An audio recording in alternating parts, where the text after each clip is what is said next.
Assalamualaikum warahmatullahi wabarakatuh.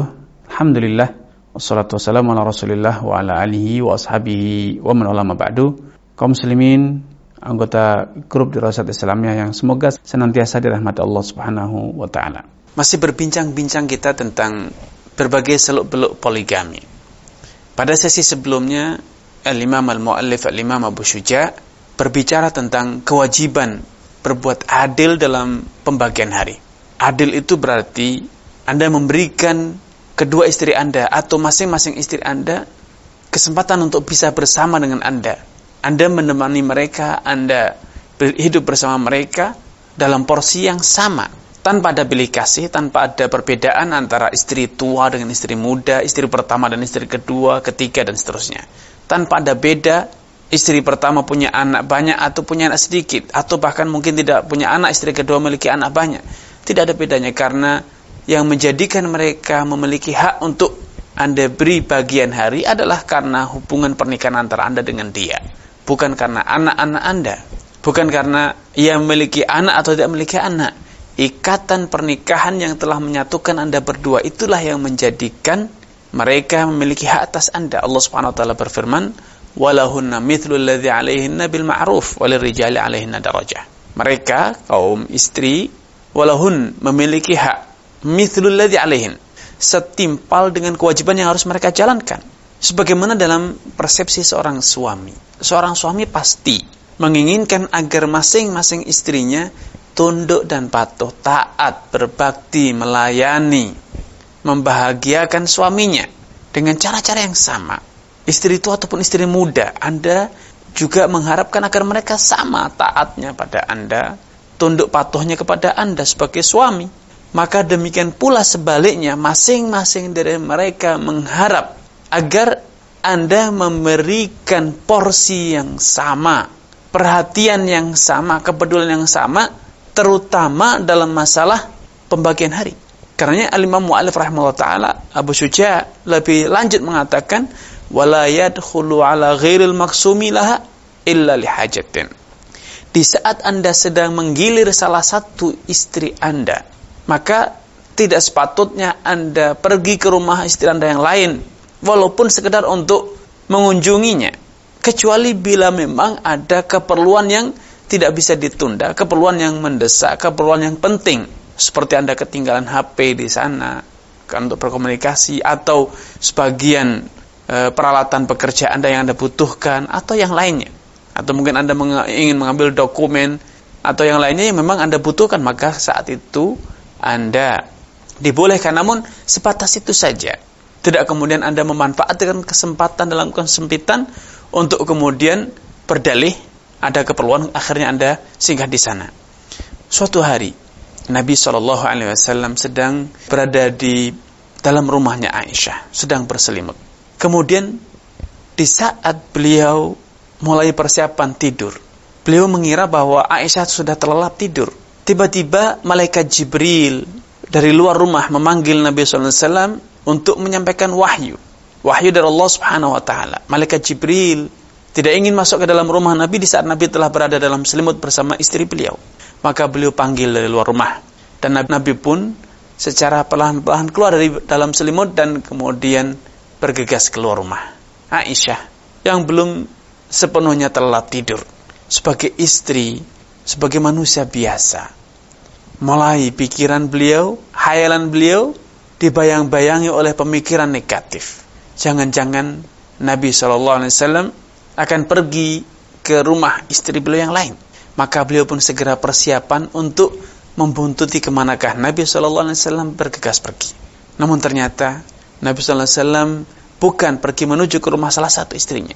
Beliau pergi ke kuburan Baqi, karena ternyata beliau mendapatkan perintah dari Allah Subhanahu wa taala untuk mendoakan kebaikan bagi penghuni kuburan Baqi.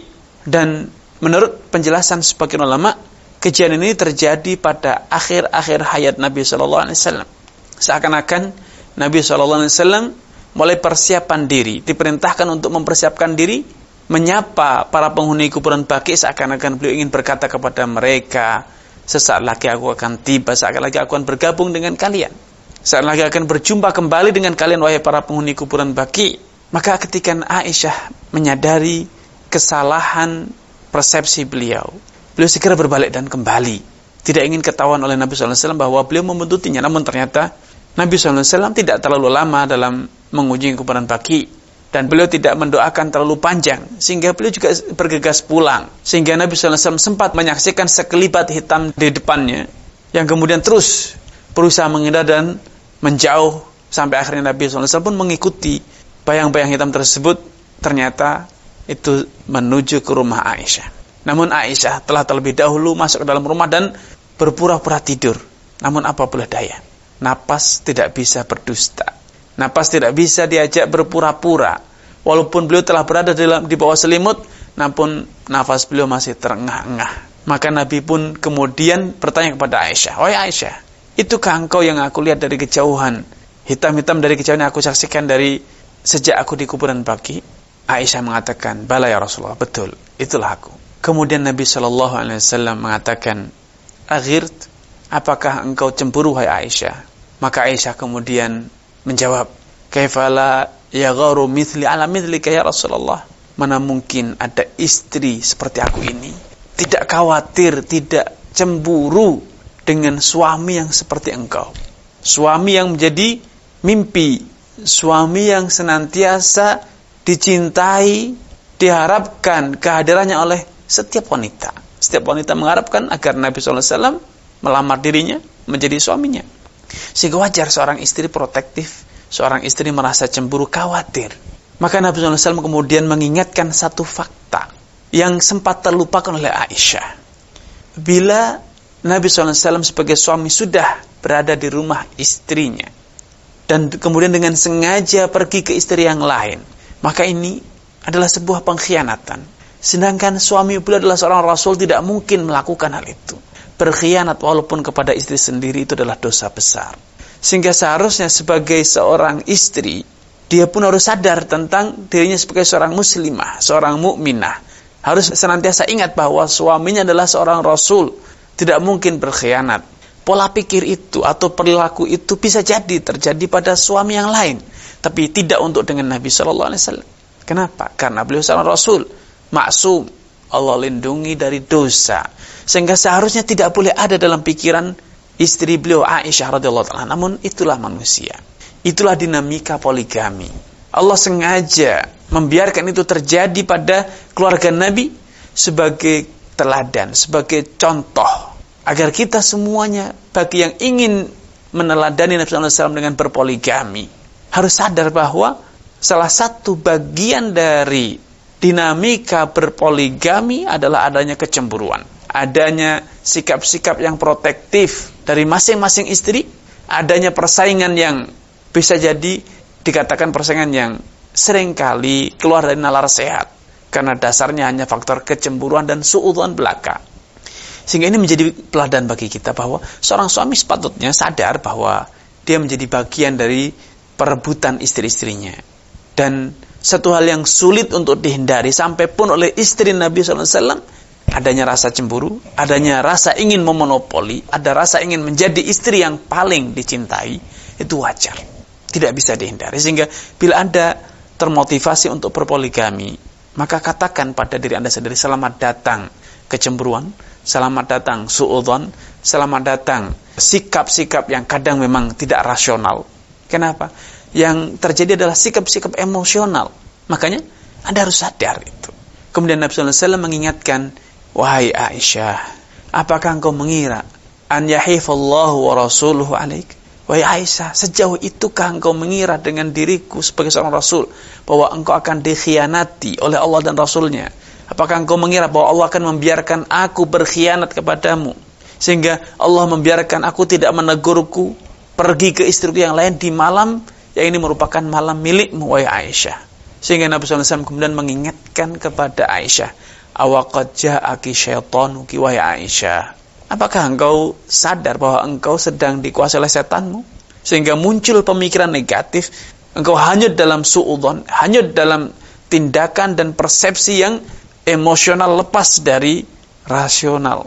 Seharusnya seorang muslimah, seorang yang berilmu, istri seorang Rasul, harusnya bisa mengendalikan diri, bersikap secara rasional berdasarkan ilmu dan keimanan yang dimiliki, bukan menuruti hawa nafsu, menuruti selera ataupun perasaan. Karena memang perasaan itu buta, tidak ada ukurannya, tidak ada kendalinya.